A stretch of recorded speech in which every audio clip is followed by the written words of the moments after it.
Hello, and welcome to the very first Sarah and Chutney live stream. We are newbies at this, but we'll do our best. Apologies for being slightly late. That was very much Chutney who was late and not me, of course. Chutney's actually very high maintenance. Okay, I need to be looking at the chat and I need to keep talking and telling you interesting things. This is very much a behind the scenes kind of thing. Okay, Max is talking in the chat. Okay, nothing in the chat. Right, so what I thought we would start off by is me sorting out this window. Okay, I need to verify I am myself. Okay. What the I shouldn't swear on a live stream. Okay, we're just gonna ignore that. Everything's cool, everything's going great. Right, so welcome to this live stream. Okay, sounds great. Video is well as well. Okay, brilliant. And I am streaming concurrently on horizontal and vertical format, which is something interesting to see my face like multiple times on the screen. Right, so we're going to get into the video now. So I've got a couple pre-planned things to talk about whilst we get people in and people can ask questions. If you have a question for Chutney about the world that she comes from, which is called Chutasia, then do feel free to ask some questions about Chutasia. You can also just give Chutney some random words or a random phrase and see if she remembers something about where she's from, or a story or some folklore that she can tell us. In addition to Chutney, we do have a whole host. The entire cast of all the other stuffed animals are also here, ready to jump in should something relevant come up. But I have been away from my channel for about a month, and I wanted I wanted to introduce a couple of characters who we've not introduced yet. So this, of course, is Chutney, and I've had Chutney since I was 9 years old. And some people might describe Chutney as what's called a transitional object. Transitional object is normally a sentimental stuffed animal that people have in childhood, but some people have transitional objects that are a bit more unusual, like a spoon or something like that. And what it is an object that helps normally a child move through a difficult period or to grow. It's called transitional because it's transitioning between multiple states of being or a transformative period. Some of you may or may not know that I did have I have OCD, and I am having a bit of a difficult period at the moment with my OCD, although I'm happy to say that it is getting better. And as many of you will also know, that Chutney's personality, she is a bit bossy. She is the executive producer of the Sarah and Chutney channel, and her absolute aim in life is to have a theme park based around Chutasia. And so when I was not posting much, because I was having problems, Chutney was getting very, very anxious. So my transitional object, who I would rely upon for comfort, was not offering me comfort and was instead saying things like, "Why aren't you making a video? You're a failure." I shouldn't say you were a failure, but she was just she's all right. She's quite nice. She was getting very anxious. So she represents a certain part of my personality that's into YouTube and creative things, and she represents the sort of, well, yeah, the YouTube motivation. And what am I talking about? It's fine, I could just keep talking. She represents that part of myself, and it was just when I was not capable to do what she wanted me to do, it was making her anxious and she couldn't provide me comfort. So enter new transitional object. So I will describe the interaction between the two. So this is our new friend, who is called Tropickle. Tropickle, like the word tropical, as in a tropical rainforest, but spelt pickle, as in a jar of pickles, Tropickle. And he has become a kind of new transitional object, but what he serves is a different aim or purpose than Chutney. So Chutney is representing this part of me when I was 9 that needed an outlet, which was all about creativity and being loud and boisterous, and well, maybe not boisterous, but just being really creative and imaginative. And what Tropickle is representing is more to do with feelings. So I'm going to put Chutney down. Maybe I'll hold both of them. I don't want... Chutney doesn't really get jealous. We'll get onto that in a minute. Chutney doesn't really get jealous of Tropickle. Well, I don't know. We'll talk about it. So what was happening was I had lots of emotions, and I have issues with emotional invalidation. So that's when, I don't know, you feel sad, but in your mind you're telling yourself, I shouldn't be sad about this. Or if you have OCD, you have things like, how do I know this is what sadness feels like? How do I know if I am sad? And so what Tropickle served for is, I was very deliberate. I have all of these cuddly toys, and all of them have personalities, and all of them speak, all of them make jokes. A lot of them are probably slightly I wouldn't say mentally ill, but a lot of them have their own issues that they're working on. And I knew that for this period I was going through, where I was a bit having emotional time, I needed a friend or a comfort who could, as they say in psychotherapy, like sit with the feelings. So enter Tropickle. So Tropickle doesn't speak. So he's the first one that doesn't speak. He doesn't talk. He actually doesn't really, he's kind of like, sorry, Chutney, I'm going to have to put you down. It's okay. It's called Sarah and Chutney live stream, and Chutney will be back shortly. Chutney, why don't you just, touch up your makeup or whatever you want to do. Right. So Tropickle, he kind of, he's sort of like, he has a sort of curious look, like he sort of looks around at things like, and he does also like a little dance like this. I realise he's a bit blurry. Oh no, we'll have to fix the camera for next. Oh, let's see, this might ruin everything. Let's see if I can turn that blur off just for a moment. There we go. Okay, so now we can see Tropickle a bit better, hopefully. So he dances like this, and he has a little sort of theme tune that goes a bit like, how does it go? He goes, Tropickle, Tropickle, like that. So he dances around. He sort of does a sort of dance like this with his leaves. If he's feeling really groovy, he'll even do that like in a circle. So he does have ways of interacting, but he's deliberately ambiguous. So he doesn't speak, doesn't really have opinions on things. He's just sort of curious. He just experiences things. He just experiences life. He's just like, oh, you're feeling sad? Like, that's fine. I'm just here. I'm just here while you're sad. So I see there's a lot happening in the chat, but I'm just letting you guys chat without me. I guess Mag's right in capitals if there's something I'm meant to be if there's something I'm meant to be replying to. So Tropickle doesn't have he doesn't speak really. And what I like is I feel like he holds complexity. That's his sort of purpose. So I don't know if you've noticed, but he is a hedgehog, but he is also a pineapple. He's not just a hedgehog, and he's not just a pineapple. He is a pineapple hedgehog. And again, if you've done anything like psychotherapy, sort of what they call holding complexity is something that's quite important to develop. So you don't collapse things down into simple narratives. You can hold seemingly contradictory things at the same time.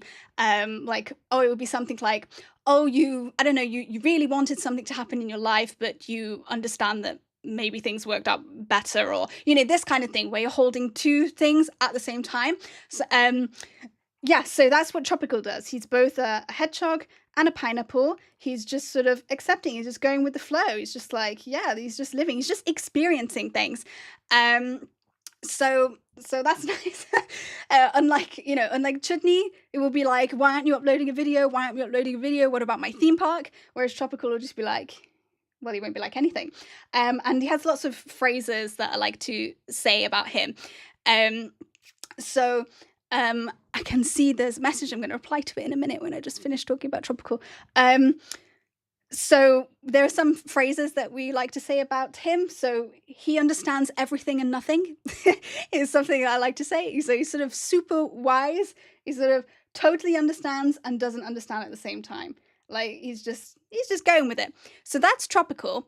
And I can see, a theme park. Yeah, Chutney really wants a theme park. I don't know why. She just had this idea for quite a long time that she wants this Chutasia theme park. I don't know. Like, and sometimes we talk about what the different rides might be called or the different stalls, what food might be sold at the theme park.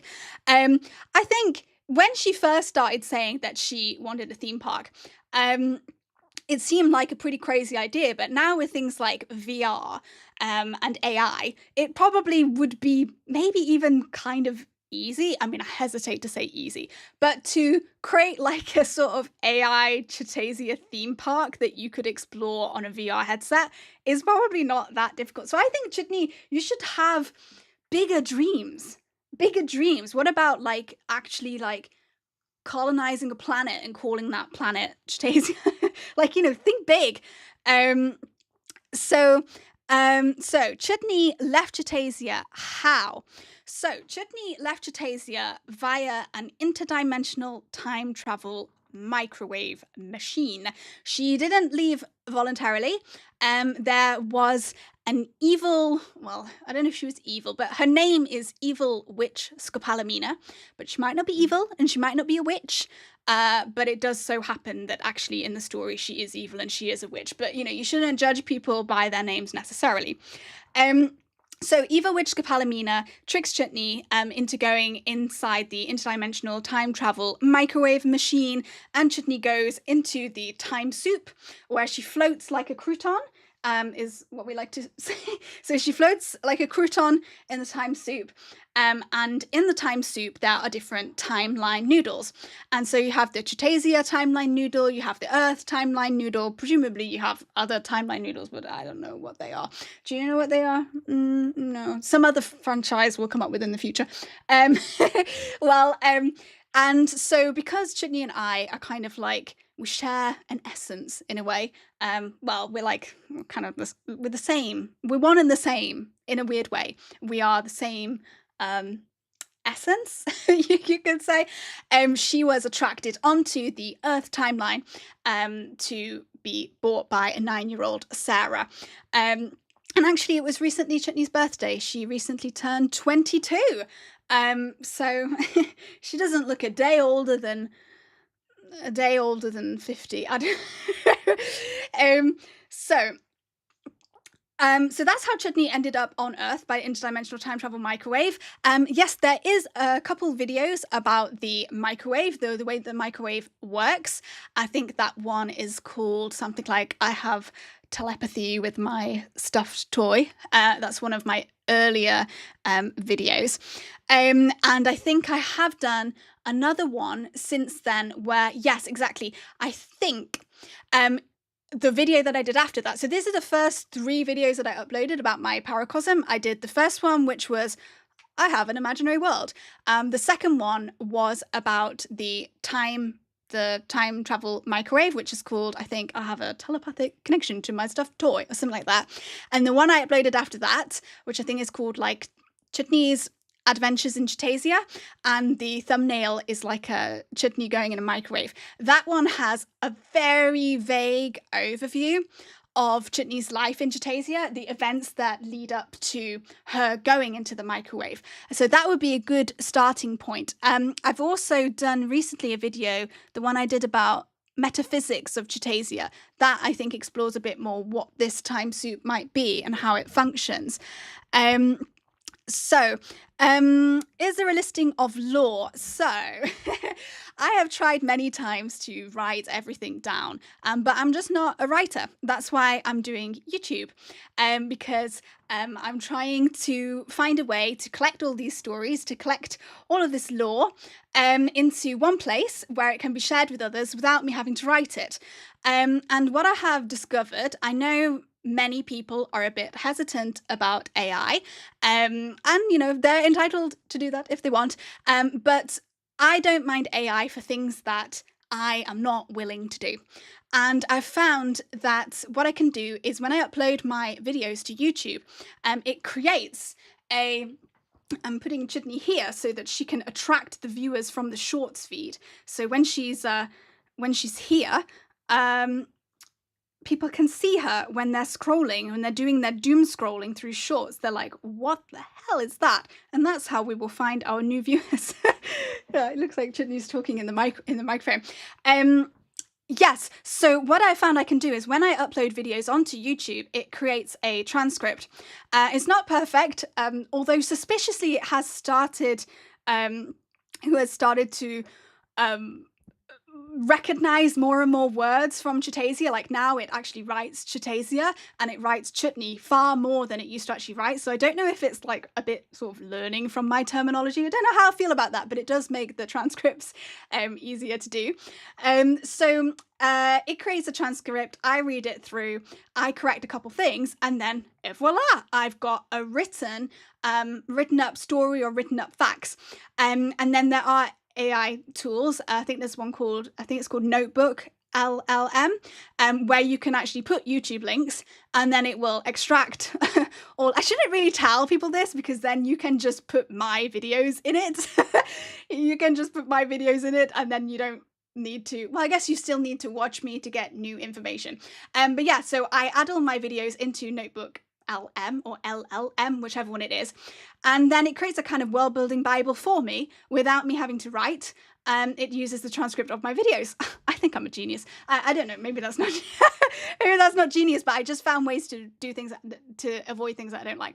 I still have loads of notes. So the way that I work is like when we just come up with a joke, or we think of something for Chutasia, or I think of something for Chutasia, I write it in a little note, and I try to write it out properly so that it can just be added to that world building Bible. If I write it too vaguely, the AI will not be able to understand what I mean. If I just write like hedgehogs like pizza, it will not necessarily know what I mean. So that's what I've been doing to avoid things that I don't like. So I'm just going to look again at the chat. And so lots of things have been happening. Right, okay, so I'm going to just look at some of the latest stuff in the chat. Does anyone on Other Time Noodles share an essence with you and Chutney? Oh, wow. Well, that's a good question. I mean, possibly. I mean, the time soup is infinite. So one might think in an infinite time soup, perhaps this is a great question. And I do wonder about that. Yeah, I think probably so. There's probably like other people in the Sarah gang. I mean, they're probably not people. Maybe they wouldn't even be stuffed animals. Maybe they would take some sort of form. Maybe we can't even perceive them with the human. Maybe we can't even perceive them with the human senses. That would be fun. Yeah, so probably, yeah, maybe. Oh, that's kind of nice. Create like a community. Although it does make me feel a bit less like an individual. I don't know, but we're all the same. Because Chutney is kind of me, to be honest. And Chutney's not really a threat to me. So, yeah, that's very interesting. I think so. I think there are others. I don't know if we'll ever meet them. Or maybe we won't even know that we've met them. But we already know them, in a sense, because they are us. I don't know. Great question. Hi, Josiah is in the chat. Hello to Sean and Rising Action. We've got Chutney book, not like Chutney fireworks. I'm not sure what Chutney fireworks means, but Chutney book, I should actually just read. I should actually just read what you've been asking. So, all right, we've got some stuff. Is there a video on some lore? So that is hopefully my videos, even though they're a bit chaotic. I hope they do kind of start to cover the lore. Story sites, not yet. I have looked at some story sites. I know there's what's it called? There's a couple. There's one that's really famous that people use for like D&D and stuff. I did look at that, and again, it looked like something that would work for Chutasia, but I just feel like that's admin. Like writing up all the stuff feels like admin to me. And I don't really like doing admin, so that's why I'm not yet on any of those sites. But of course, like if somebody would want to add it all on, that would be great. I think Sarah would do great writing. Thank you. I mean, as I say, I think I'm more of a creative director. I do like occasionally I will feel inspired and I will write some sort of short stories, but I have to be inspired in the moment. I can't everything that I've written or we've written. Sorry, I should involve Chutney on the Sarah and Chutney stream. Um, Everything that I ended up writing as stories were pretty much written spontaneously. Like I would just think, oh, I want to write a story, and then I would write it. I've got loads of notes for stories that I'd like to write, but again, it feels like a chore when I think, oh, there was that story that I wanted to write about this. And again, I think the solution that I've found for that is, rather than being like, here is the literal folklore story, or this is exactly how it's written in the Chutasian text, I think my style would more just be like telling you, like, there is a story in Chutasia which is approximately about this and includes this very famous phrase that I've written, and then kind of let it be sort of blurry about what the actual words of the story is. So, I mean, obviously, of course, in the future, I could then go and write it. Also, I think with things like folklore or yeah, just being like, oh, there's a religion, or there's a famous book or a song or something like that. That also allows for opportunity to be like, oh, there are different versions of the story. So if I did write it and then miss something out or something, I like to do that a lot with Chutasia. Even when there are like legends or myths, I always like to add like, but like different people interpret the myth in different ways and stuff like that. Let's see what's happening. How many universes has Chutney or you seen so far? I wish there was a Care Bears universe. How many universes have you seen? Do you mean like in film and TV? Or do you mean like on our fun travels psychologically and creatively? There are so many people out there who would love to collaborate with Sarah on writing. Wow. Well, if there is anyone, they can reach out to me and we can see. But I think, yeah, it would have to be like a really solid partnership where I really trusted the person. Because, of course, like paracosms and Chutasia is really personal to me. So would not want anyone who would sort of corrupt it in any way. Chutasia timeline noodles, you mean? Oh, okay, so you're asking how many timeline noodles have we been on? Well, so this was coming up before. Somebody asked a similar thing, saying, it might have been you. No, it wasn't. Asking, like, are there other beings on other timeline noodles who share our essence? So it's not just Sarah and Chutney. It might be Sarah and Chutney and a cardboard box, which I think sounds like a great sort of game or something. What would that be? Sarah and Chutney in a cardboard box. Anyway, yeah, so there might be other beings on other timelines. So how many universes has Chutney or you seen so far? So just Earth and Chutasia so far. But it's good that people are already kind of breaking the way for future for future stories. Hopefully I'm going to be alive for quite a lot longer, and I'm not saying that I'd ever get bored of Chutasia Chutney, but yeah, we could always expand if we wanted. There is the sort of toy universe that Max, who's in the chat, Max, my partner, he's got some toys, and they're kind of from their own sort of universe. So there is them. But yeah, we've not explored any thus far. Although in that recent metaphysics video that I did, we did kind of say that that Chutney and I can kind of bring them to life. All right, thank you. Is Sean going now? Thank you, Sean. You're going into listen mode. Okay, that's fine. So you're still here, but you're not going to be chatting. I'll check if there were any more questions that you asked. Yeah, so we discussed that in a sense, Chutney and I can kind of create more universes from our imagination, should we wish. But it's sort of complicated because when you imagine them, they become real. So anyway, I don't want to get too lost in that. Let me just catch up with everything that's been happening. I'm really so pleased that there's been so much going on. Let's see what the most recent stuff is. So Sarah has so much data on Chutasia that I'm certain someone would help. There's so many people who would really love to help her. Okay. Okay, well, something I'll look to explore. And then we've got, does the time microwave warm the time soup? It's an interesting thought. Or does it maintain the soup's warmth or serve a different purpose? Wow, well, I think, probably over the time that hedgehogs have inhabited Chutasia, I'm sure there's been many different takes on exactly how the time soup works.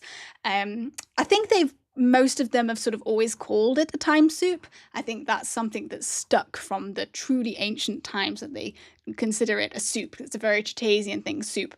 But there's probably different variations in the way that they understand it functioning, the way that they understand their own ability to interact with it. Chutney is not the first hedgehog to go in the time soup. There have, I would say, quite obviously been examples of hedgehogs from sort of ancient civilizations who have also accidentally or deliberately found their way into the time soup. So does it warm the soup? Well, I think it depends on probably how fundamentalist their view is about the time soup, whether they believe it is a literal soup. If they believe it was a literal soup, then I suppose the soup's temperature would be affected by the temperature of the hedgehog who was entering the soup as the crouton, right? So if they were entering the time soup from a mountainous region, then when the hedgehog goes into the time soup, perhaps the soup would become colder, like adding an ice cube. But perhaps if they were coming from a desert region like the Hogho wildlands, perhaps the time soup would get a little bit hotter when the hedgehog went in it. But that would be for hedgehog people who have a very fundamentalist sort of attitude that it's a literal soup. You probably have a whole array of people who are like, no, the soup is a metaphor, it's not really soup. Probably have a bunch of hedgehogs who are sort of arguing about what the word soup even means, or if soup is misunderstood, like the word soup used to mean something back then that it doesn't mean now. So I would imagine there's a lot of debate. The microwave itself wouldn't warm the soup. The microwave is the portal through which the hedgehog enters the time soup. The way that it works, the most recent understanding, so we can talk to Mr. Squirrel. So let's get Mr. Squirrel. I'm not sure that Mr. Squirrel has been on on many streams. Well, they haven't been in any streams because this is the first one, Sarah. But I don't think he's been in many videos. But Mr. Squirrel is an engineer from the neighbouring realm of Chusella. And Mr. Squirrel has made his own time travel microwave. So there is a time travel microwave in Chutasia that Chutney went through. And then there has also been a time travel microwave developed by Mr. Squirrel in Chusella. So he is probably our expert on how the microwaves work. But essentially, when such a hedgehog goes inside the microwave, their state of mind becomes as such that it is a moment of desperation for them, and they understand that very quickly they might cease to exist. It becomes a life or death situation for them. And it appears to be, the mechanism at least, is that when the hedgehog enters this kind of life or death sort of existential realization moment, it allows them to shift their mindset into a mindset that allows them to enter the time soup. I don't know if that's if I explain that particularly well, but basically the microwave works because you realize that you're about to die. But basically your body is about to be microwaved, and therefore your psyche, your mind is able to enter the time soup. That's my current understanding of how it works. I'm sure Mr. Squirrel understands it in a lot more depth. He's like, should Mr. Squirrel speak? What do you like to say, Mr. Squirrel? They do all have voices. They're just all very shy on the internet. I don't really know why. Could you teach me how to make a time travel microwave, please, Mr. Squirrel? Just to travel. So that's also interesting about. Isn't that strange that in all of Chutasian history, as far as we know, well, there might have been. Isn't that weird that both in Chutasia and in Chusella, at very similar points, both of them independently develop a microwave? machine for time travel into time. So that's weird. Could that really be a coincidence? Well, for a long time we thought that it was a coincidence, but it's actually not, and it's to do. Max says you want to hear. So, Mr. Squirrel's favorite thing to say. I'll have to let me tell the story about Mr. Squirrel, and then Mr. Squirrel will say some things. So. Mr. Squirrel's family in Chutasia has been a guardian of a very special object called the Golden Nut. And there is a whole legend around the legend of the Golden Nut, that Mr. Squirrel's family, the Squirrel family, who live in Nuttingham in Chutasia, which is like where all the squirrels live in Chutasia. So Chutasia has lots of different animals, or things. So you also have Mr. Sprinkles, who is from Chutasia as well. I don't think, do we have any other Chutasian people? No. Not with us at the moment. Watch out, Mr. Sprinkles. What's he doing? So Mr. Squirrel's family in Chutasia have been guarding this golden nut for as long as they can remember. And it was recently stolen. Well, I say recently, maybe in the last decade. I don't know, Chutasian time. Don't think. Chutney doesn't have much attention to detail, so I'm not sure exactly the time frames for these things. Yeah, so his family has been guarding the golden nut, and it was recently stolen. And we know who stole it, but it's not necessarily public knowledge who stole it, but it was stolen by evil witch Scopolamina. Evil witch Scopolamina, who might not be evil and might not be a witch, but in this case is evil and is a witch. Because you shouldn't judge people by the names. My little thing I always say when I talk about Scopolamina. Scopolamina is the chief sort of advisor to the queen who is Chutney's mum. And Scopolamina steals the golden nut because she wants to use it to create a curse for mind control. Well, she does steal it, and she does create a curse for mind control that she uses on Chutney's mum, I think. Is that right? Well, I think this is the version of the story. And so Scopolamina steals the golden nut, and she takes it to the underground sort of labs, the underground secret labs on the island of Erizycoans. And actually, we can introduce a new character at this point. This is Hogimodo. So cool because he's got this sort of poor posture. And Hogimodo is a scientist who was captured by Scopolamina and forced to work on trying to crack the golden nut. Because she was trying to figure out how to use the powers of the golden nut. So golden nut was being guarded by Mr. Squirrel's family. It was stolen by Scopolamina, taken to the underground secret labs in Erizycoans, where scientists were forced to work on it. And one of those scientists was Hogimodo. He has these little face flaps, which are a bit disturbing, but more on them another day. I think they're meant to be your hands, but something happened. So he has his little wiggly face flaps.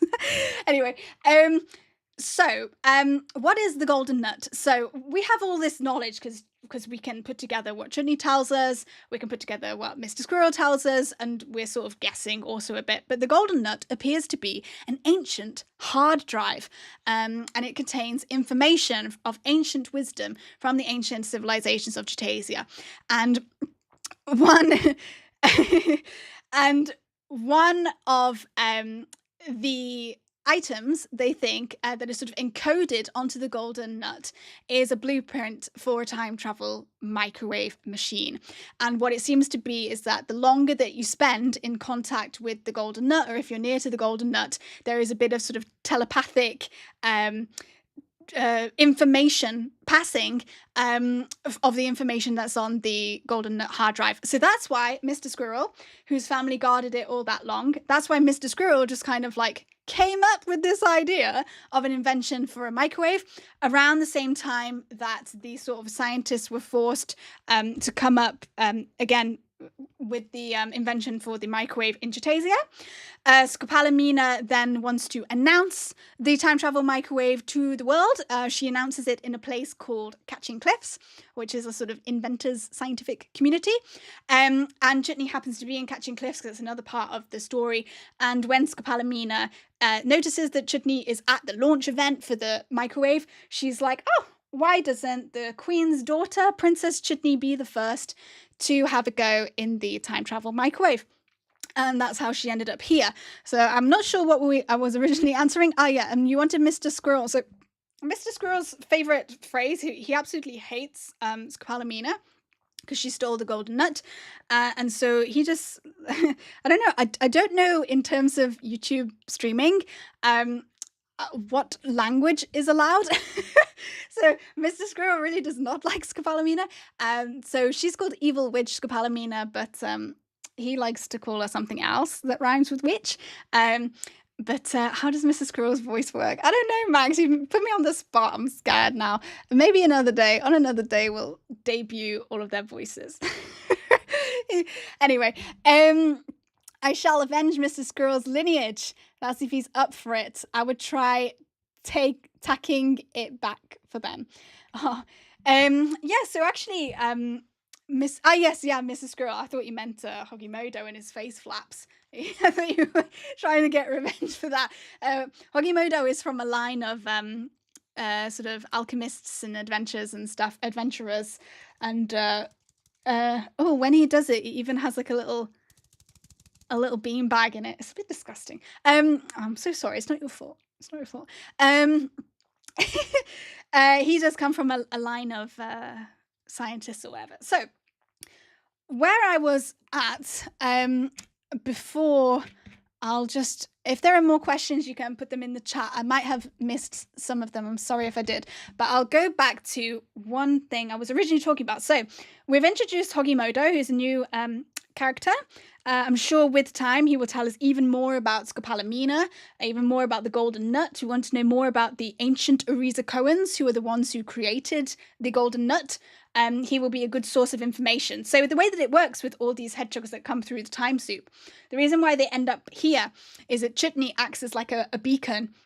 And so they all sort of are attracted to Chutney. And that's why they end up here. And then they kind of, their telepathy, because I don't share an essence with Hogimodo. I'm sure he's very nice with his little face flaps. He sort of transmits it to Chutney, and then Chutney transmits it to me. What's it called? Transfers. I don't know.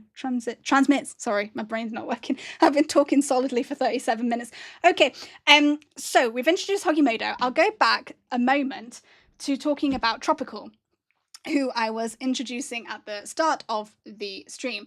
So I was saying that Chutney is a transitional object from when I was 9, and she was sort of serving the part of my personality which wanted to be playful, which wanted to be creative and imaginative, but then when I came upon an emotional hard time, Chutney, bless her, she was just really anxious about YouTube and whatever. So then I was introducing Tropickle, and Tropickle is from the island of Hazan.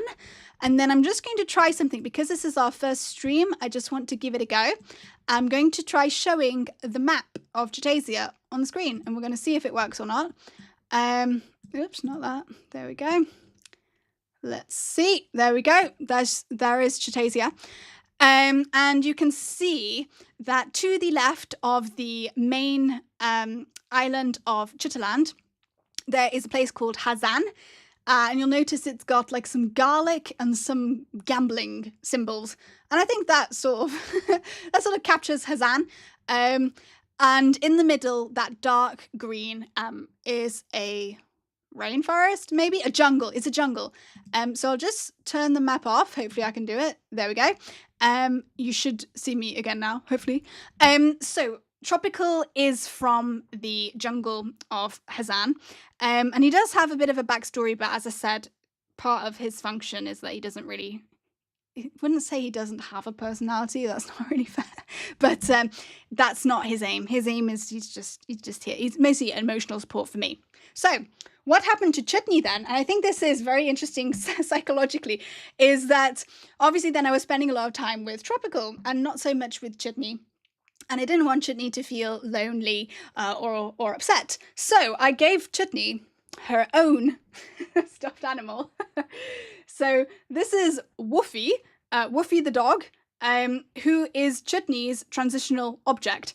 And this here, I think, is where we start to get into something that I think is quite interesting. So in the same way that I am connected to Chutney, Woofie, Chutney is connected to Woofie. So Chutney likes to make Woofie talk. Chutney has her own paracosm now. Woofie is from a place called Woofieville, and I believe he is the mayor of Woofieville. And I haven't made any of this up. This is Chutney's doing. She's very strict that I'm not allowed to be involved. It's between her and Woofie. He only says woof, woof, woof, I think. And when he says woof, woof, woof, it sounds a lot like Chutney saying woof, woof, woof. I don't know.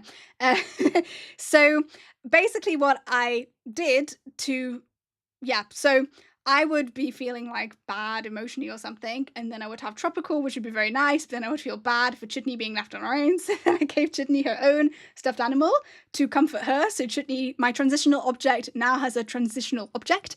And now she's very attached to Woofie. And there's the Woofieville paracosm that Chutney's working on. So that's between Chutney and Woofie. I don't know. We've joked sometimes that maybe for April Fools or something, like one day, I don't know, maybe the channel could be called Sarah and Chutney and Woofie. And Chutney could do her own little live stream telling you about Woofieville. So yeah, so he says woof woof woof, and there's some other things, like he can say some other words that are not woof woof woof. Weirdly, he can say very precisely 4-bean salad, which was a salad that Max likes to eat, a 4-bean salad that you can get from Marks and Spencer. And we just discovered one day you can only say woof woof woof 4-bean salad.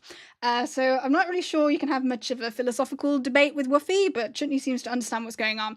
So that was interesting psychologically, when my stuffed animal had her own stuffed animal. But everybody is happy, so that's all good. Going back to the chat, turtles all the way down, transitional objects. I think, are you suggesting that you have a transitional object who is a turtle? That would be cool. That would be cute. I don't have any turtle stuffed animals. There must be turtles in Chusella. Let's ask Chutney. Can we put Woofie down? Yeah. Chutney does like Woofie, but she's not very consistent with her affection for him. Sometimes she just puts him in the cupboard and doesn't play with him for like 3 weeks. I don't know what that's about. I would never put you in the cupboard and not play with you for 3 weeks. You'd bully me too much. Right, okay. So, right, let's have a look. What was I going to ask you? I was going to ask you if there were any turtles in Chusella. Should we have a little go at doing Chutney's voice? Since there's only 4 concurrent viewers and one of them is Max. And Chutney did do her singing voice. Not even just her voice. Chutney did her singing voice. A couple years ago, maybe 1 or 2 years ago, we did a Christmas song, the Chutasian Christmas song about Father Hog. Father Hog being the Chutasian Santa. And, you know, me and Chutney sang a duet. So, yeah, anyway. Okay, Chutney, are you ready? There's no turning back once we do this. We're going to become very weird on the internet. It's okay. I'm already weird without being weird on the internet. Chutney, we're going to ask you, are there any turtles in Chusella? Yes. Wow, that was great. So yes, there are there are turtles in Chusella. Do you want to say anything about the turtles in Chusella? No. I want to talk about me. Okay.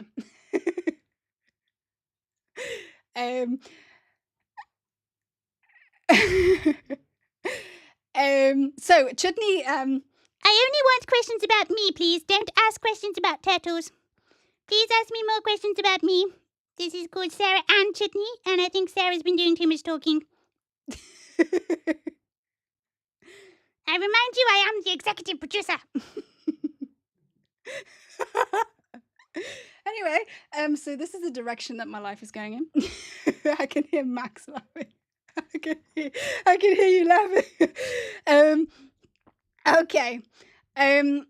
Right. Internet, Chutney, do you control Sarah's thoughts? Well, I don't know. Do you? she doesn't think I do, but I do. I'm in her mind constantly, even when she doesn't realize. Ha ha ha. You're not evil, Chutney. I'm a little bit evil. When I want attention, I always want attention. Please don't abandon me. Where's the camera? I need to look in the camera.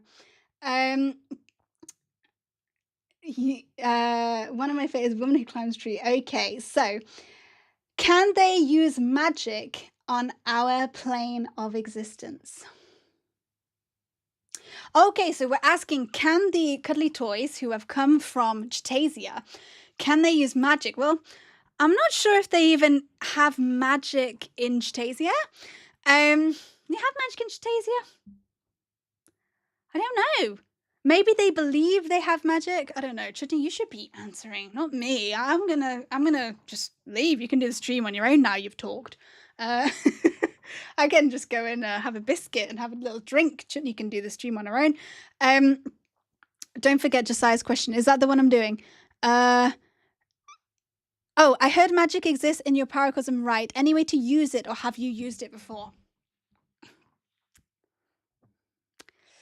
Let's think about that. Is there magic? In Chutasia, there are many people who claim that they can do magic, but they're all liars. Okay, so that's definitive. It's quite a strong reaction to magic.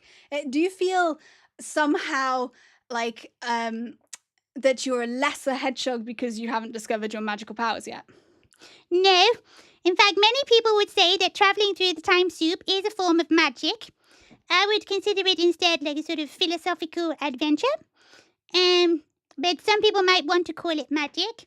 We do have in Chutasian history many people who claim to be magicians. And many sort of sorcerers. But mostly, I think it was just chance. I'm a very scientific hedgehog. There is a very famous magician, well, a sorcerer, sort of wise man who is called Harry. And he is called Harry the Hedgehog. Yes, Harry the Hedgehog. Harry is a hedgehog and he's called Harry the Hedgehog? Yes. And Harry the Hedgehog came to Earth before me. Harry the Hedgehog came to Earth before you. You were not the first hedgehog. Harry was a puppet that I had. And I'll read what you wrote in a minute. Yeah, I had Harry first. Harry, I think so. They've been attracted to your timeline on Earth, but they didn't all arrive exactly at the same time as you. So most of them have arrived after you. But Harry was one of the few who arrived before you, possibly to kind of like check everything was safe for the princess's arrival, I would say. So it was because I liked Harry so much that I saw Chutney and I was like, yeah. I want the big one. I want another hedgehog to play with Harry. So that's how that works. Okay, Chutney, do you control Sarah's thoughts? We've done that one. Okay. Oh, Chutney controlling Sarah's brain to use magic. Ooh. I'm not really sure there's magic. I think everything is sort of accidental luck in Chutasia. In fact, it's a very almost not magical place. Like it's most of the sorry, Chutney. A lot of it is quite kind of mundane. Lots of the things that really excite them, like are things that we would find kind of boring. So they're so passionate about yogurts and they're so passionate about cakes, things like that.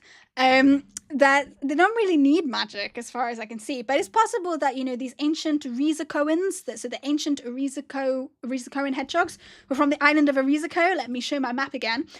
So in the bottom left-hand corner, you see this big island called Erizyco. This is the Holy Island. This is if you are for some reason watching on the shorts feed, you will not be able to see Erizyco right now. Erizyco is on the left-hand side. And this is considered the Holy Pilgrimage Isle. It is said to be the place that the mighty Hod lived when he lived in Chutasia. Erizyco is where I was saying that there is now a secret underground lab for cracking the golden nut. Sorry, I shouldn't cough in the microphone. It's a bit gross, isn't it? Where was I talking about Erizyco? Yeah, so there used to be, what you can see here, these kind of like pot and a kind of, what's it called? Some sort of Greek building, whatever. This is meant to represent the ruins that you can see on Erizyco of the ancient civilization. You can also see up at the top right is a place called Spicus.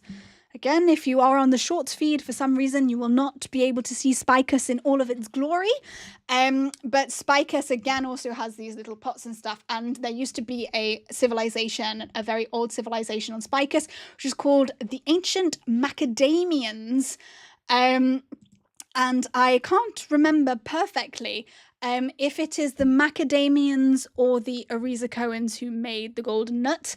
I think there was interaction between these two ancient civilizations, so maybe given that they're called Macadamians, there's probably a nut involved. I think they might have made the golden nut and then passed it to the Erizycoans for safekeeping.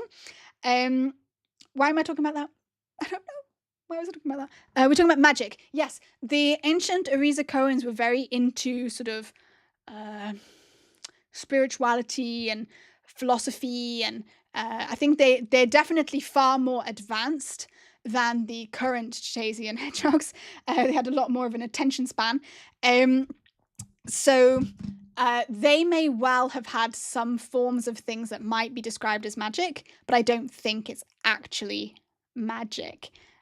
Maybe they just uncovered very simple things, like, I don't know, like if you use self-raising flour when you cook bread, it has a bit more rise in it. That would be like a sort of magic thing to a hedgehog.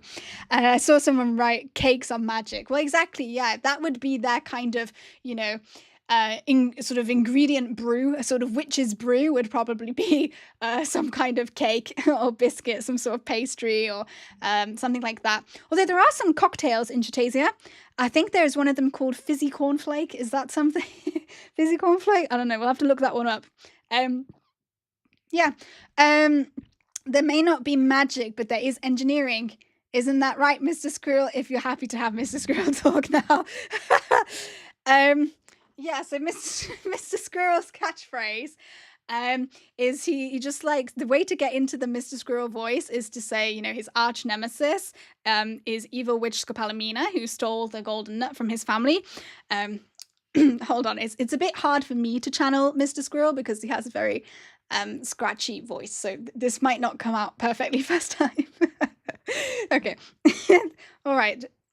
Chutney, let Mr. Squirrel have the spotlight for a moment. Okay. How do I do it? I've forgotten how to do it.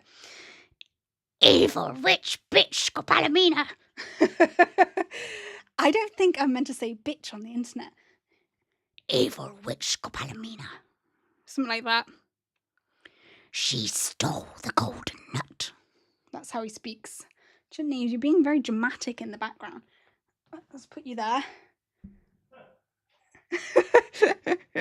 I don't know if it relates at all, but I just lost a viewer. Evil witch Scopalamina. Is that how I normally do it? Does that sound? All right. Someone put haha. Is that Max or someone else? My other viewer might have put haha. Okay, right. Sounds good. You think that that's what Mr. Squirrel talks like? Let's just check. It's you. Oh, you put haha. Okay, well, I can see the reactions. So I guess I'll just keep talking because someone might come across this. So what should I talk about now? Or given that it's 54 minutes, do we say that's a good first stream and I stop? Is that what we should do, maybe? I don't know. I can describe my thoughts as I end this stream. It feels like when I'm talking, I'm not hearing my own words. So then it feels like as I'm talking, I can't really follow my own train of thought. I think it's just like maybe I think I should get more comfortable with there being like dead space, like a bit more like pausing. Maybe that will work. I need to drink water. That's why. It's because I've been talking. Maybe that's why I couldn't do your voice very well, Mr. Squirrel. Oh my god, these humans, they need to drink water. So pathetic. Chutney's got a different persona, I think, on here. So yeah, I can describe. I think it's just that there is a there. Thank you, Sean. Thank you, Sean. See, Sean likes me and you don't, Mummy. She calls me Mummy. See, it should be called Sean and Chutney, not Sarah and Chutney. Sean wants me to write a book. You don't. You don't believe in me.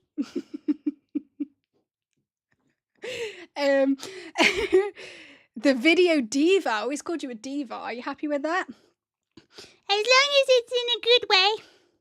As long as, I can be a diva. Divas are normally rich, aren't they?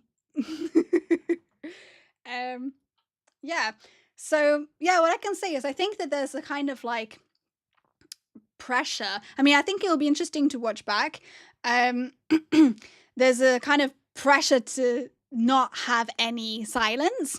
And I think that maybe then you kind of, as you're talking, you don't even really hear your own thoughts. And then if you forget what you're saying, then you're like, I don't know what I was talking about. But I'm sure it was probably fine. Do you think it was fine, Chutney? Are you happy as the executive producer?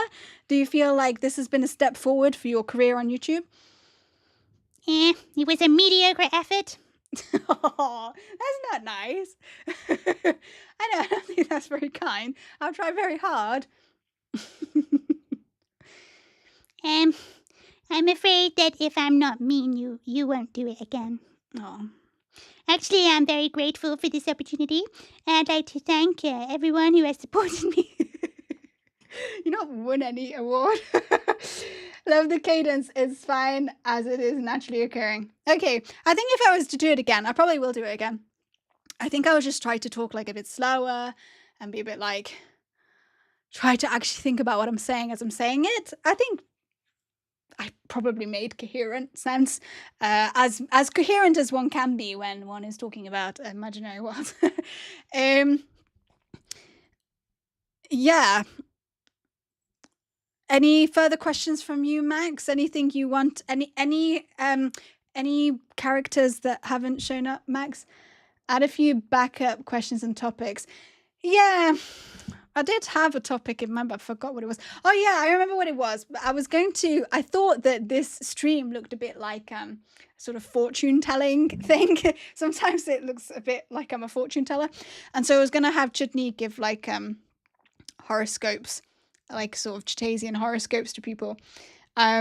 So Sean, if you want to tell us your your star sign, Chutney can tell you how your week is going to be. Only if you want. I don't want to curse you.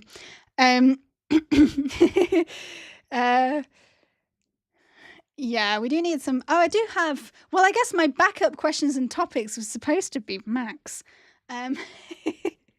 Aquarius. Ooh, Chutney.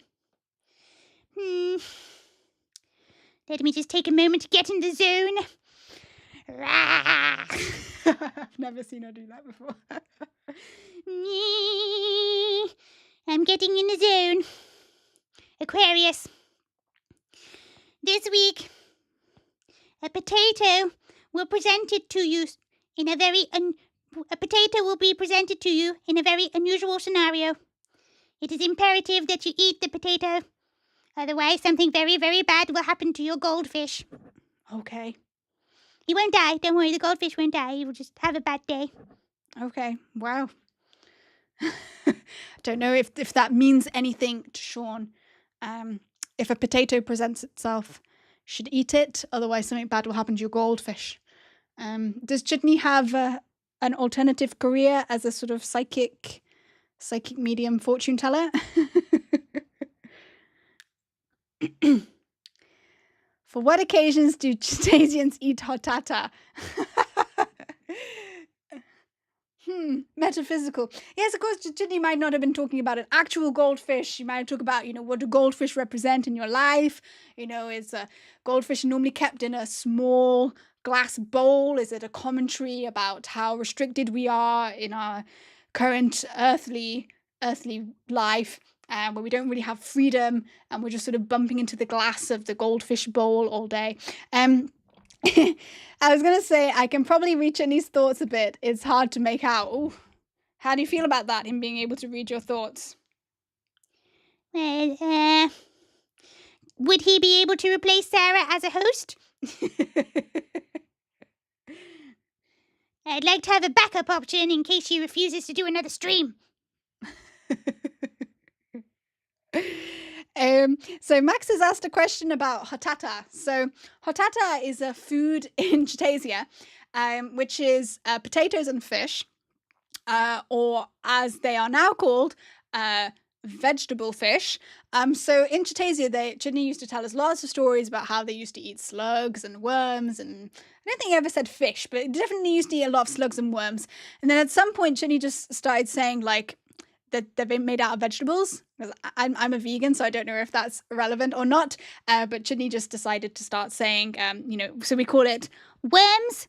No, I did it wrong. Ah! You're live, Chutney. You can't be getting things wrong. So do you want to describe to us about the vegetable worms? Vegetable worms, formerly known as worms. Vegetable slugs, formerly known as slugs. And vegetable fish, formerly known as fish. And can you tell us about hottata? Hottata is potatoes and vegetable fish with pizza flavouring. Pizza-flavoured potatoes and vegetable fish. Yes, and the occasion on which one would eat this, well, I don't know. You don't know. All right. Well, it's okay. We can have a little think. Would it be a celebration? Is it expensive?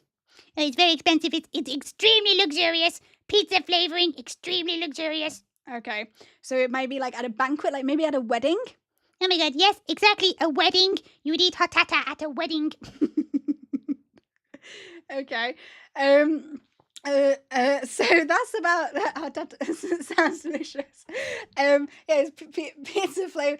I think there was some other weird dishes. I was reading recently in the section about food in the Worldbuilding Bible that sort of exists for Chutasia.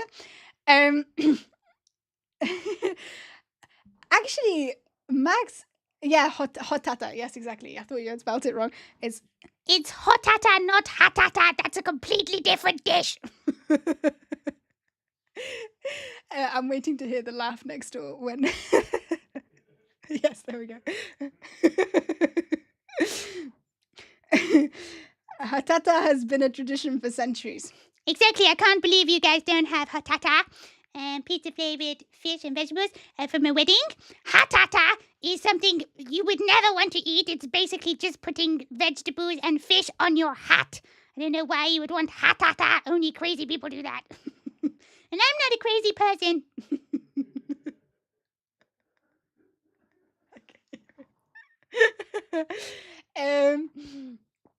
So yeah, we were saying, Josiah, if you would like to put your star sign into the chat.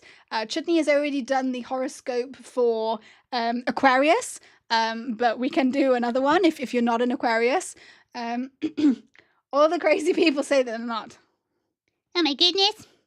I must be crazy then. I don't think I'm crazy. I'm just a talking stuffed animal.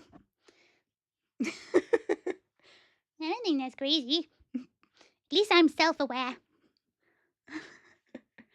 Oh, you're an Aquarius too. Okay. I don't know if you missed it, but Chutney, can you say again the horoscope reading this week for Aquarius, just in case Josiah missed it? A potato will present itself to you in a strange occasion this week. You must eat it, otherwise something bad will happen to your goldfish. Your goldfish won't die, it will just have a bad day. And then we were discussing a bit about about whether there's some deeper meaning about a potato presenting itself, whether goldfish meant something in particular. I don't know what your interpretation is for that. Word for word. I know, it's almost like it was real. I was channeling both times. It's word for word because it was real. This is the scientific proof. Now please pay. Or else your goldfish will have a very bad day. You have no goldfish. You don't have a goldfish right now, but by the end of the week... Before Sean talked about turtles all the way down, which is normally a phrase that relates to the problem. Oh right, okay. Well, it went over my head. The problems of foundation of knowledge. What do people think about knowledge in Chutasia? Or do you have goldfish, flying invisible goldfish who are taking notes? I think the goldfish exist in the astral realm. They have astral bodies. They are existing in another dimension that occurs concurrent to ours. I'm just making this up. I wasn't making up the thing before, but I was making that up. Okay. Right, okay. So we're talking about... In Chutasia, turtles all the way down does not mean anything to do with knowledge. It just means literally there are a lot of turtles. What do people think about knowledge in Chutasia? Well, hedgehog people. Hedgehog people don't think anything about knowledge. Okay. Can you say a bit more about that?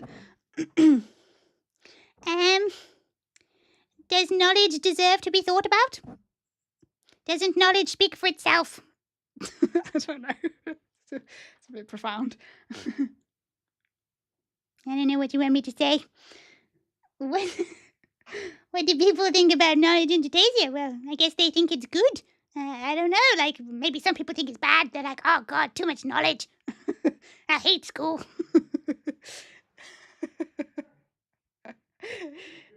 I can hear him.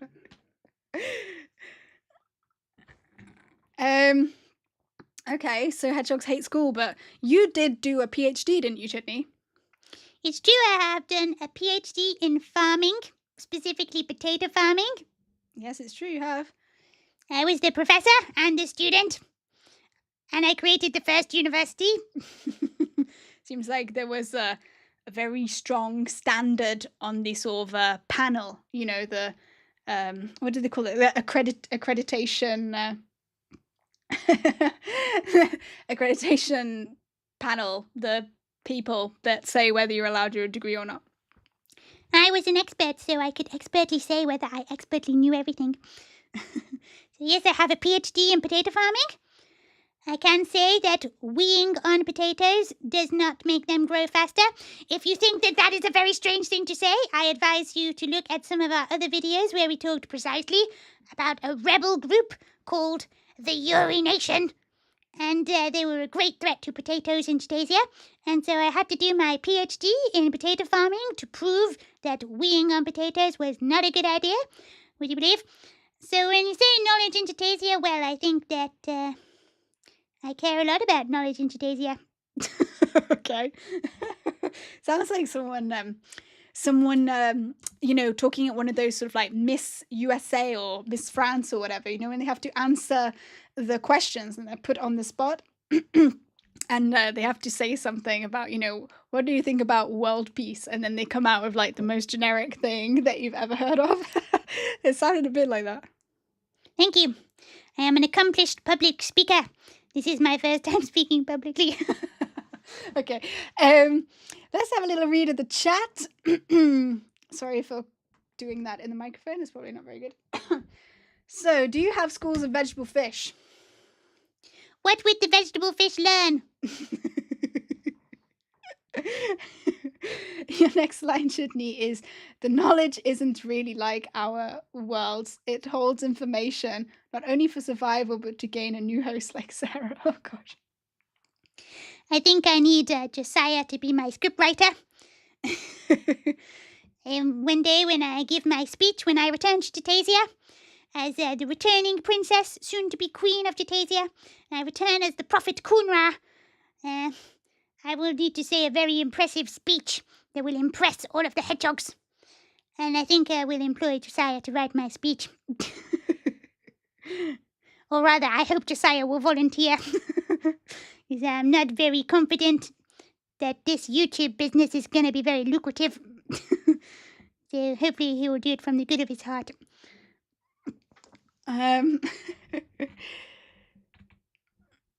Let's have a look. Ooh. Oh, it's what you're thinking, Chutney, and yes, I will volunteer as tribute. Thank you. There will be a special place in history for the script writer of my speech. Mostly as the script writer of my speech. You will be remembered.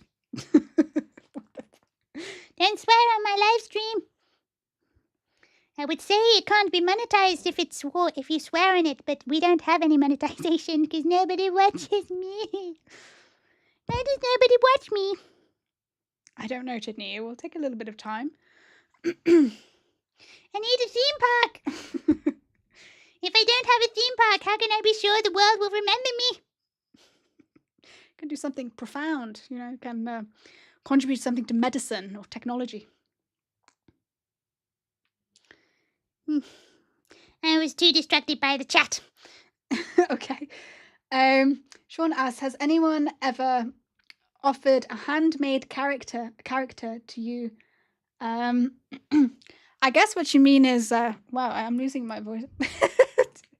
Chutney, I think you need to have like a lower register. No, I refuse. Someday I will be an opera singer. Oh. Okay, let me just take a drink.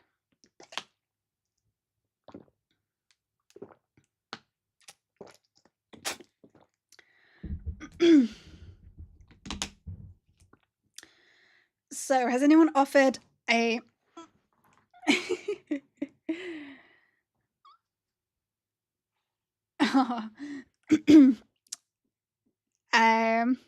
has anyone offered a handmade character to you? Not yet. I think, the closest things that we have is like some of these stuffed animals. I've got, can I get it? Let's see. I'll be back in like literally 30 seconds. Let me just get something. Oh wait, I'm in my pajamas. Hold on. Nobody sees my pajamas. Hopefully nothing falls over.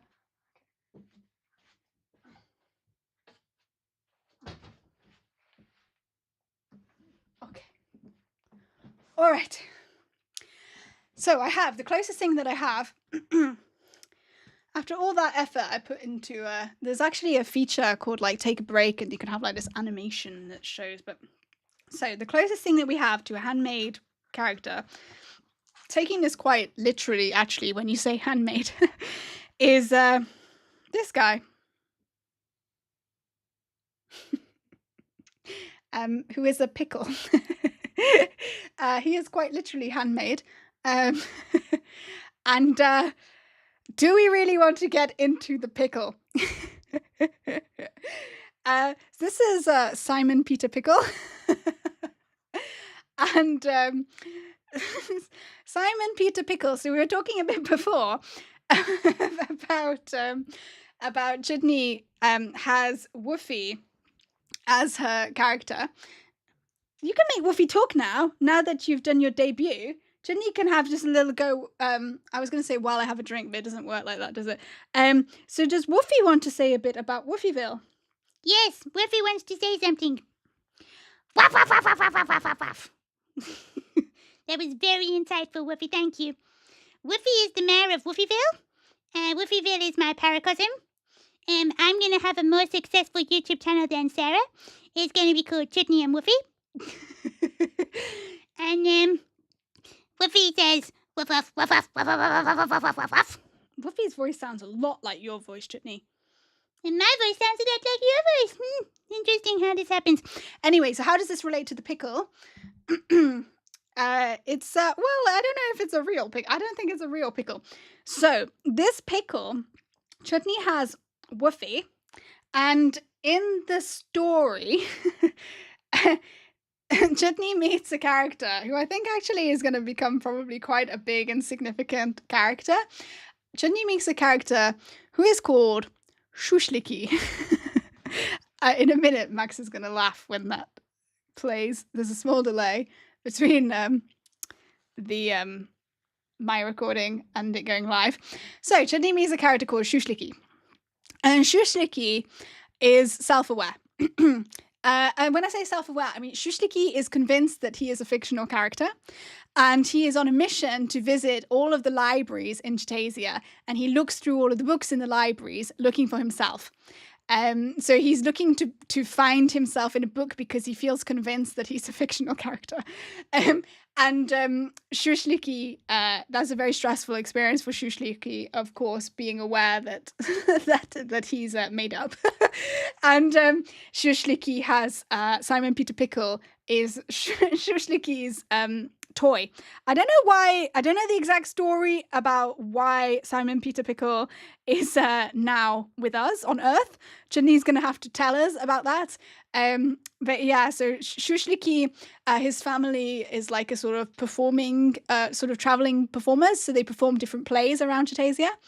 And so when he's going around Chutasia on these different plays, he also looks in all the libraries to try to look for his name, because he really feels that he must be a fake character, that there could not really be a real character called Schusslicki. So that's Schusslicki, and we will talk a bit more about Schusslicki. So Chutney meets Schusslicki. And I'm not really saying his name correctly. Max is really the one who knows how to say Schusslicki. Schusslicki speaks Chutasian Luxembourgish, which is a dialect of Chutasian. Chutasian Luxembourgish, and she meets him after the War of the Potato. She is banished from the palace and she's sent to go and work in Massland. But Chutney takes like a very long trip to get to Massland. She travels all through Chutaland, and when she's on her travels through Chutaland, she writes a book which is called The Tale of Chuctus Cactni. And Chuctus Cactni is, Chutney says that he is a fictional character. And so he's a fictional character who is a hedgehog who sells cactuses on a cactus stall, and he wears a cactus suit, and he's called Chuctus Cactni. And Chutney writes The Tale of Chuctus Cactni, and she writes it by what she calls method writing. So she pretends that she is Chuctus Cactni while she is writing the Chuctus Cactni book. And the side effect of that is that lots of people meet Chutney on her travels, but they don't meet her as Chutney, they meet her as Chuctus Cactni. And people end up believing that Chuctus Cactni is a real character. And it actually starts a religion. And I'll have to get out my notes for that to talk a bit more about the religion of Chuctus Cactni. And so Chutney writes this book when she's on the way to sort of her, what would you call that? I wouldn't say slave work, but she gets sent to this place to work in a warehouse and stuff.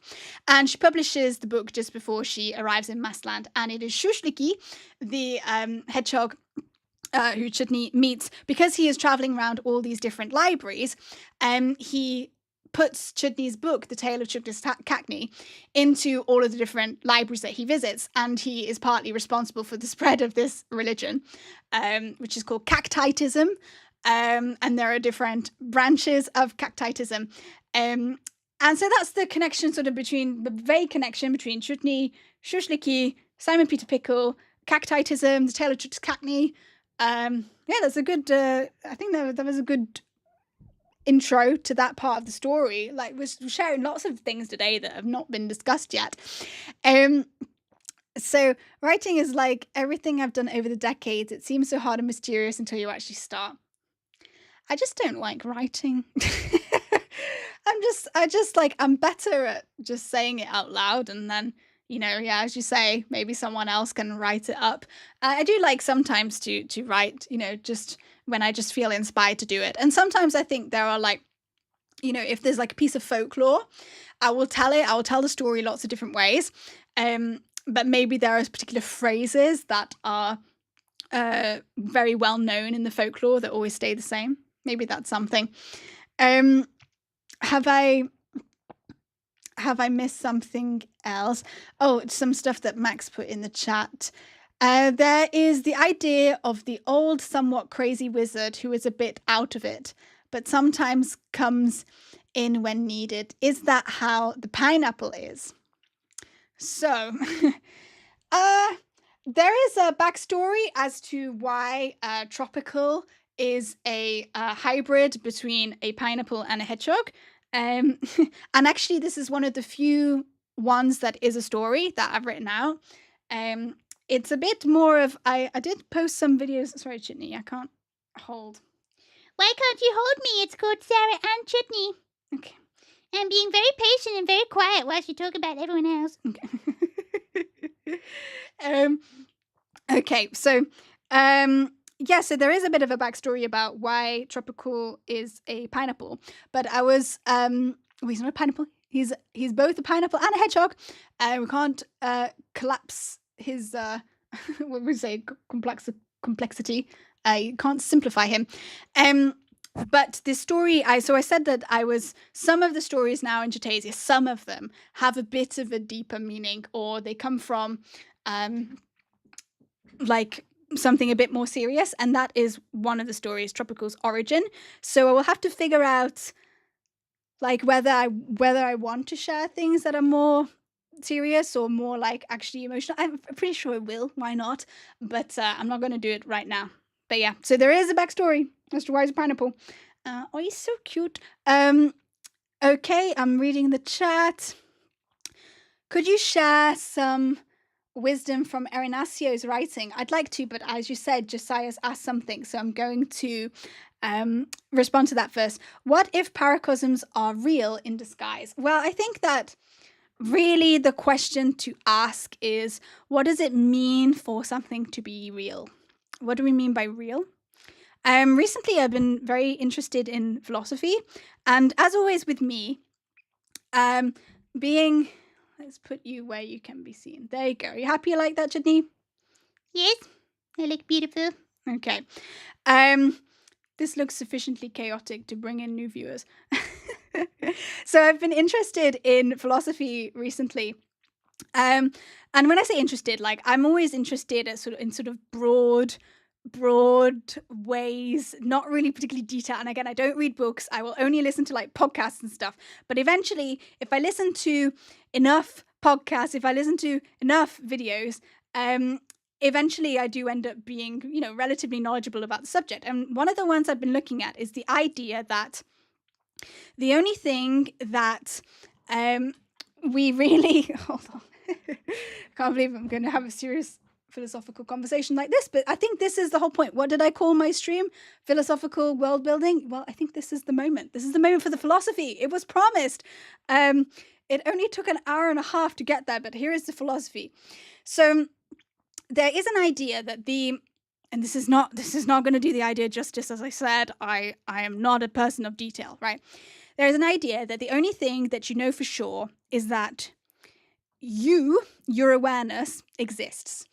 You have perceptions about everything that you know about the world is fed through your perceptions and therefore interpreted mentally or in your psyche. So there is an argument. Some people are saying that the world in some ways all exists in your mind, all exists in your head. Again, not really doing it justice. It's a bit more complicated than that. But there is this idea that the world is basically mental. And it's all just ideas and it's all happening in your mind. So you could make an argument that if your paracosm or your imaginary world or your characters, if you're creating them in your mind and they are becoming real to you, and, in many ways, Chutney truly is a kind of personality of sorts. I've known her for 22 years. When Chutney speaks, she does say things that surprises me. She says things that make me laugh. I talk with her enough that when I talk to her, I don't know I don't know what she's going to say before she says it, which is very interesting. So there's some sort of bypassing of my mental filter when I talk to Chutney. So it's quite funny. She can say things that surprise me. She can say things that make me laugh and shock me. So going back to this idea that maybe everything real, everything is existing in your mind and that the physical world is just some sort of mental process. You could argue that your imaginary worlds and your characters that live in your mind, that you talk to, that you interact with, that you have emotional bonds with, that they are, in that philosophy, I hesitate to say just as real, because I think that's not exactly what I mean. But you could say they are just as real as, interpreting that Simon Peter Pickle is green. He is green because in my brain, I'm receiving the signal from my eyes that tells me that he is green, and I have the knowledge that he is green. In my mind, I can also imagine that Chutney really likes strawberry flavoured melon. Is that something? Well, it is now. So I've just made up strawberry flavoured melon. Is strawberry flavoured melon, if everything is just a mental process, this concept of strawberry flavoured melon that I just made up could be sort of equivalent to him being green? I don't know. Someone else with a better brain needs to perfect that. But yeah, so in terms of what was the original question, if paracosms are real in disguise, by that definition, you could say that paracosm is real. Because a paracosm does, if it's come from you and it's an expression of you, it's saying something about what you value. It's saying something about who you are and what you find interesting and what you're willing to put your time into. In this sense, it's a real expression of you. It's a real reflection of something happening in reality. Wow, this was very intelligent. Thank you. Anyway, back to the jokes. No. Objectively real, for example, the video game thing. I realised that Chutney is part of said game, better yet, a bigger project. I'm not totally sure what that means. Most people who have to solve problems alone talk to themselves because they don't know what they'll say. Yeah. Perhaps. I mean, I just always talk to myself, even when I'm not alone. I'm sure Max can vouch for that. I mean, I think it's helpful to sort of develop inner voices. Again, I guess I'll talk about it perhaps in time, but like part of this sort of difficult period I've been through with Tropickle and, emotional stuff, part of it has been sort of listening to the voices inside you that say different things and, having them argue with each other a bit and understanding, figuring out what you think about things. Isn't that right? You don't understand? You understand? No. Just wants to do a dance. Okay. That's all right. Just experiencing things. It's not judging, it's just experiencing. Do you see yourself? Do you know which one is you? I don't know. I'm not sure.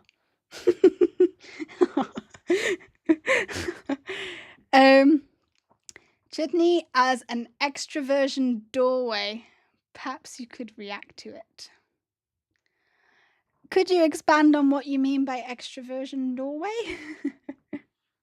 I like doors. Do you? You like doors? That's a strange thing to like. Okay, well, I find doors useful. Okay. Yeah. Okay. Any more to say about that? What's your favourite door handle? I like door handles that aren't too angular, because angular door handles, you keep on whacking your arm on it. Yeah, it's true. When the door handles are like sort of have a sort of modern right angle, and when you're short like me, you keep hitting your arm on the door handles. Yeah, I don't like them. They're banned in Chutasia. Okay. Only rounded door handles. Okay. So we've got into discussion here about doors. Doors are a symbolic transition from one state to another. Wow. Yeah.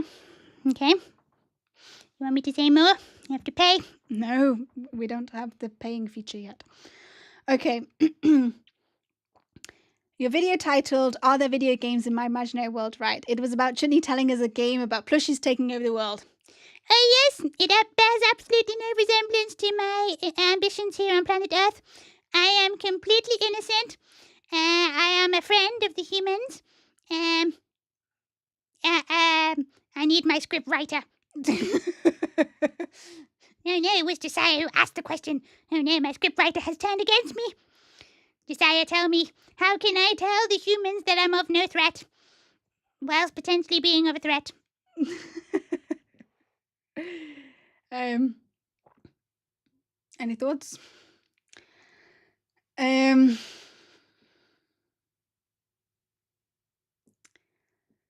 Yeah. Perhaps you can do a little dance. I don't want to do a dance. You don't want to do a dance? Tropickle did a dance. This is not a competition between me and Tropickle. Tropickle has his values and I have my value. Tropickle will listen to you when you're sad. I will drive you to achieve in your career. Okay. Your actions will speak louder than words. Oh no. Chutney, I think you shouldn't touch the microphone, Chutney. It's not very professional. They might be able to hear your little hand thing. Because, of course, this is not a hand. This is a hand thing. I think they might be able to hear your hand thing, just sort of doing a bit of ASMR. Yes, this is ASMR. So, Chutney, your actions, we're going to be able to determine whether you are a friend or foe by your actions. My aim in life is to entertain. The reason why I want to entertain is so that people don't throw me away. I don't want to be abandoned. And on this world, I'm stuck in a stuffed toy body and I'm reliant on others to look after me and speak for me. And that makes me feel very vulnerable. I would like to be praised for my vulnerability, please. I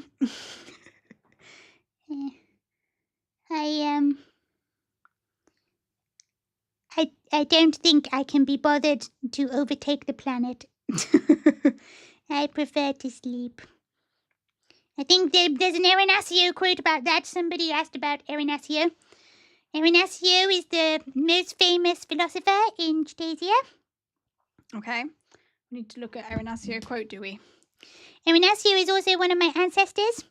He is very, very wise and very, very profound with his comments. And I'm sure that they are so memorable that we must look them up on our mobile phone. Well, it's just that there's so many of the so much wisdom from Erinacieux. How could one pick just one quote? Let's find the page about Erinacieux. So Erinacieux is one of your relatives, right? He's from the earlier era on Chutaland. Oops, I just closed it. What an idiot. Don't talk to yourself in such harsh terms. Okay. Only I'm allowed to call you an idiot. Okay. Erinacieux. There we go. You won't be thrown away. I'll make sure of it, Chutney. Besides, Sarah cares about you. Yeah, she cares about me now. Just wait until my theme park is open, then she'll be done with me. I don't care about the theme park. All right. Why were we looking for Erinacieux about actions speaking louder than words, or we were looking for something about video games?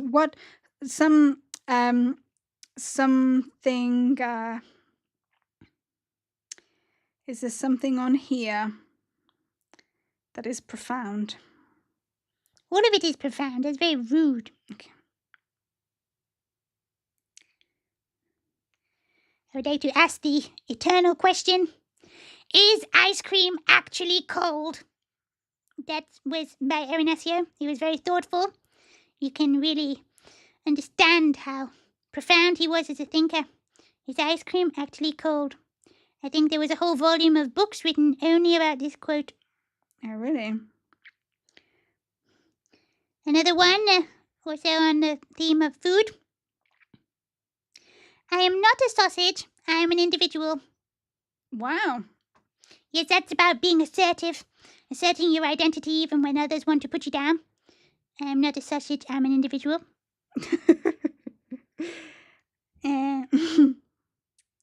A cabbage that looks like a cabbage is not a cabbage.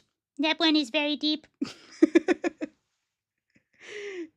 Is water wet?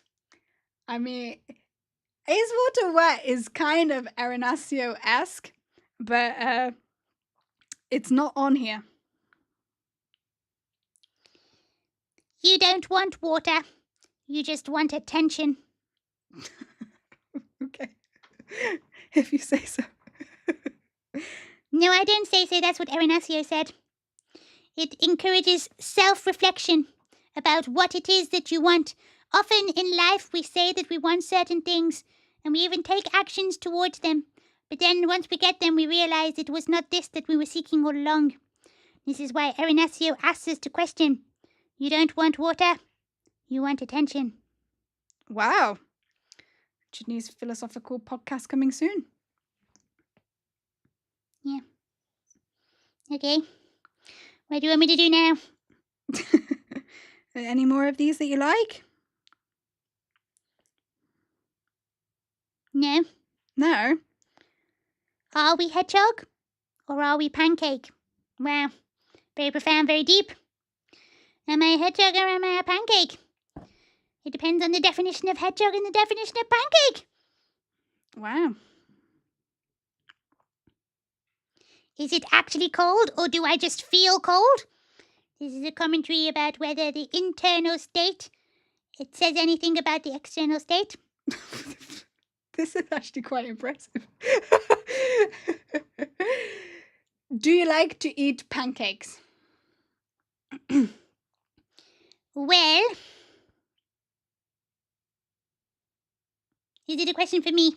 Yes. Do you like to eat pancakes, Mummy? Well, actually, I did not grow up in a household that ate pancakes, so I actually never ate like a proper pancake. I only ate like dodgy vegan pancakes, that were sort of average, but I don't really know whether the vegan pancakes were representative of real pancakes. In Chutasia, are they pancakes or? They are vegetable pancakes, formerly known as pancakes.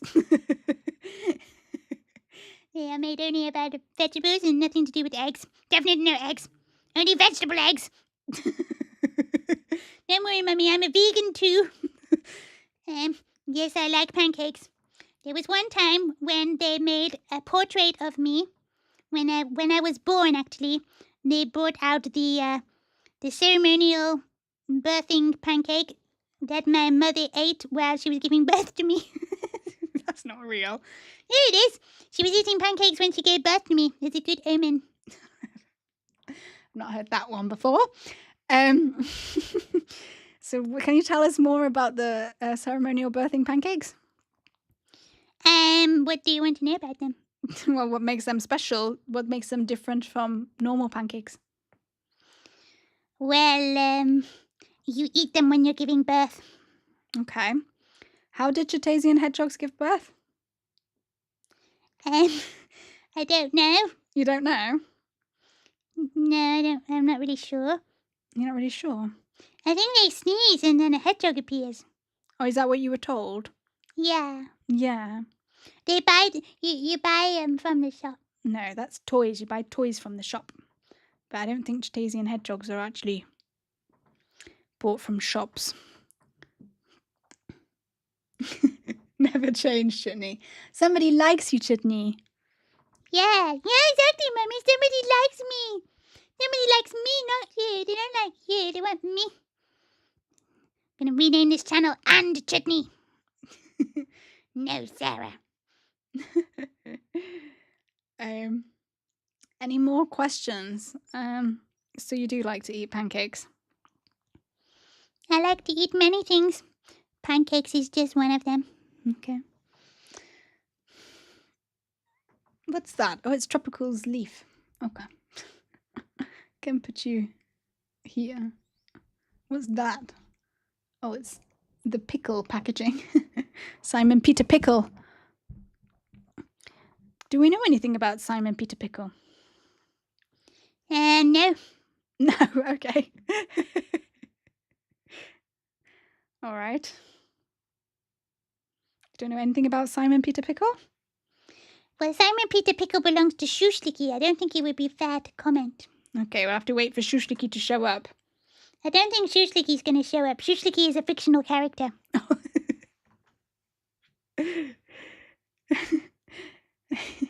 You've been on a radio show before, Chutney.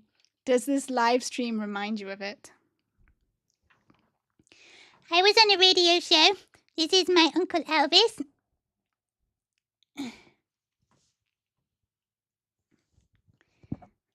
Elvis, you're in the way. No. No. But we can... Okay. This is a bit unconventional, but it does work. This is my Uncle Elvis. And he owned a radio station, the only radio station in Chutasia. Yeah. And not many hedgehogs can listen to it because not many hedgehogs even have radios. But still, it's very cool. And I was once on my uncle's radio station because I was looking for my dad. My dad is called Alfredo.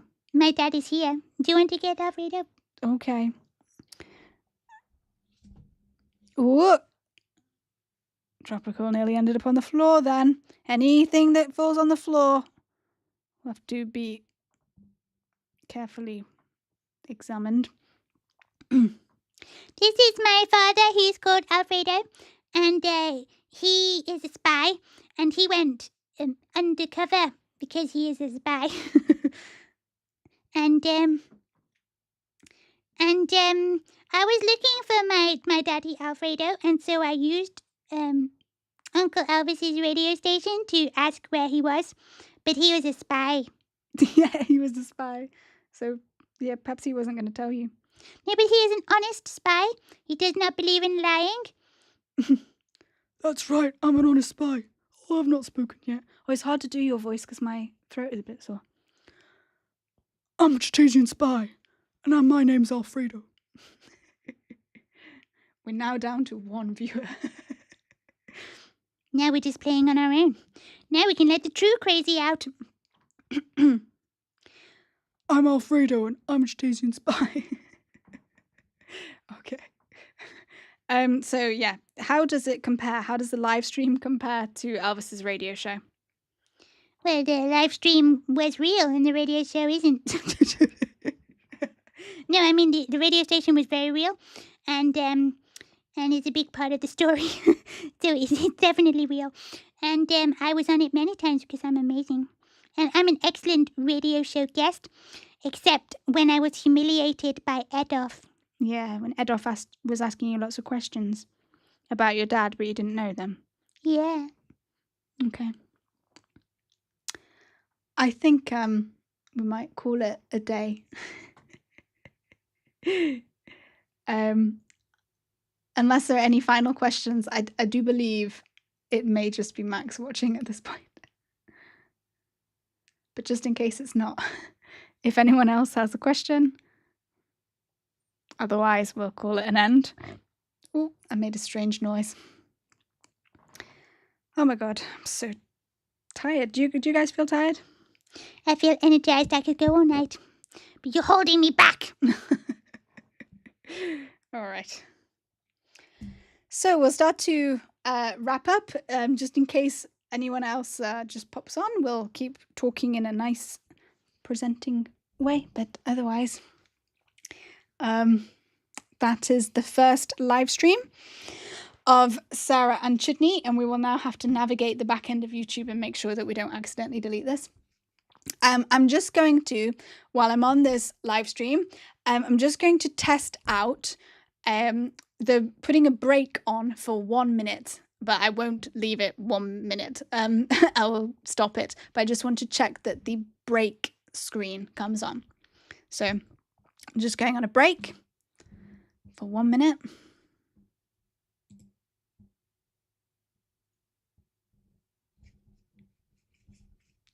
Haha, it's true. It was good that I practiced that. There we go. Okay. Right, so that does work in horizontal and vertical. Ah, yes, I think it told me that I would have to mute my mic. It works.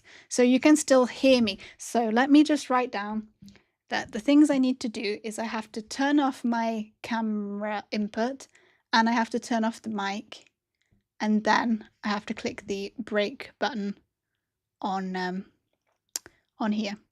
All right, I'll end my break, end break, and how's it? Oh, I need to put my I need to put it back on now. Good. Everything's working. It says we do have another viewer. Hello, if you have joined the live stream. We are soon to wrap up, but if you do have any pressing questions for Chutney the Hedgehog that you would like her to answer about Chutasia, we are very much happy to engage with you. Otherwise, we'll shortly be stopping and you'll be able to watch all of the fun back. Hello to my viewer.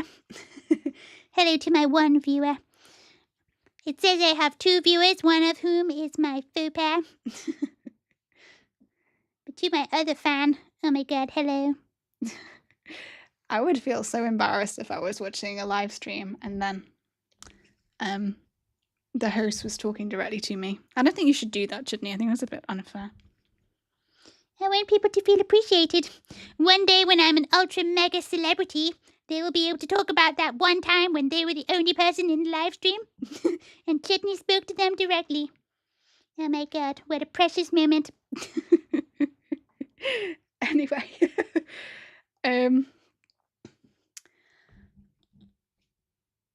if there's not any more questions, then I will stop. But this will be visible on the channel if you want to watch back what's happened, the chaos that's happened. And it's got dark while I've been filming, so now my light is a bit different, but I think it's okay. Okay, I have to process how well this went or didn't go.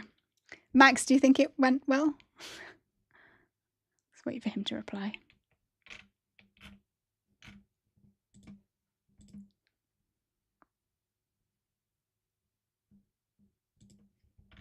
I love it. Aww.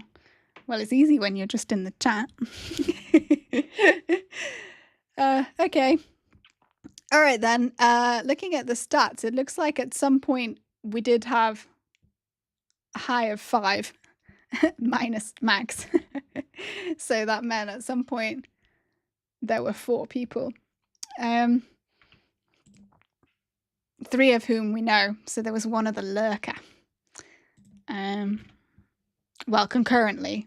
I don't know. I'll have to have a look. Anyway, concurrent viewers or views. Views is 28. That suggests maybe 28 people. Well, anyway, so I'm planning probably to do this again on Saturday. Let's keep doing it, I think. I'm going to try to chop this up into something usable.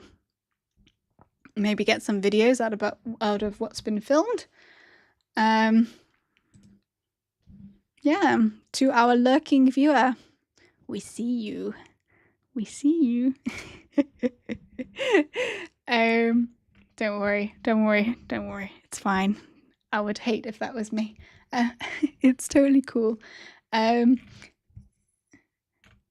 don't know who's putting haha. I don't know if it's Max or it's our lurker.